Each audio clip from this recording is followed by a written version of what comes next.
ഈ അന്യായം ചെയ്തു കൂട്ടുമ്പോൾ ഓർത്തോണം, ഇതൊരു കണക്ക് രേഖപ്പെടുത്തുന്നുണ്ട്. ഇതിനെല്ലാം ഒരു കണക്കുണ്ട്.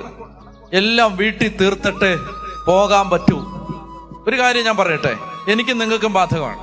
എനിക്കും നിങ്ങൾക്ക് ഒരുപോലെ ആപ്ലിക്കബിൾ ആണ്. എല്ലാ കടങ്ങളും ഒന്നുകിൽ ഇവിടെ വീട്ടണം, അല്ലെങ്കിൽ ശുദ്ധീകരണ സ്ഥലത്ത് വീട്ടണം. ഞാൻ എന്താ പറഞ്ഞേ? എല്ലാ കടങ്ങളും ഒന്നുകിൽ ഇവിടെ വീട്ടണം, അല്ലെങ്കിൽ ശുദ്ധീകരണ സ്ഥലത്ത് വീട്ടണം. ഇതില്ലാതെ ഒരു മനുഷ്യന് മോചനമില്ല. അതുകൊണ്ടാണ് ഈ കടങ്ങളുടെ പൊറുതിക്കും പാപങ്ങളുടെ മോചനത്തിനും എന്ന് പ്രാർത്ഥിക്കുന്നത്. ഈ കടമുണ്ട്, പാപം പൊറുക്കപ്പെട്ടാലും കടം കിടപ്പുണ്ട്. കടം മനസ്സിലാവുന്നുണ്ടോ?